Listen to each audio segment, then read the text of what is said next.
দেখতে দেখতে আমার প্রবাস জীবন 1 বছর 6 মাস কেটে গেল। সুখে দুঃখে সবাই পাশে ছিল এবং 27 বার আমি রুমও চেঞ্জ করেছি। বাট এখানে কোম্পানিতে নিয়ম প্লাস রুলস, কিছুদিন না যেতেই রুম চেঞ্জ করতে হয়। এই রুম চেঞ্জ করে যে একটি কষ্ট, যে একটি দুর্ভোগ পোহাতে হয়, তা আসলে ভাষায় প্রকাশ করা যায় না।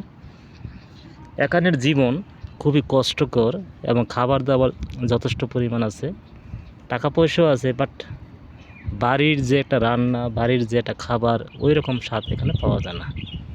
টাকা দিয়ে খাবার কিনতে পাওয়া যায়, কিন্তু তেমন স্বাদ লাগে না। তাই এখানের সবার জনজীবনের কথাই বলি, সবাই কষ্টের মধ্যে আছে, হ্যাঁ, এবং খুবই সাফারিংয়ে আছে।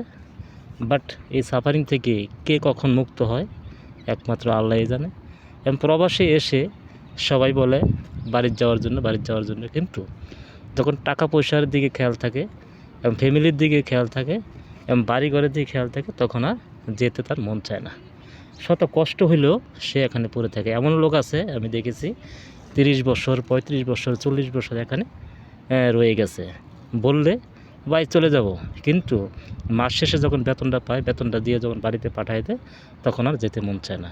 এভাবে এমনও লোক আছে, অনেকের অসুস্থ হয়ে গেছে, হ্যাঁ, বিকলাঙ্গ হয়ে গেছে, হ্যাঁ, অনেক সমস্যায় ভুগতেছে, এরপরও এখানে থেকে যাচ্ছে শুধু ফ্যামিলি থেকে চিন্তা করে। তো সবাই ভালো থাকেন, আমি ভালো আছি, দোয়া করবেন যাতে এরকম ভিডিও বানাতে পারি।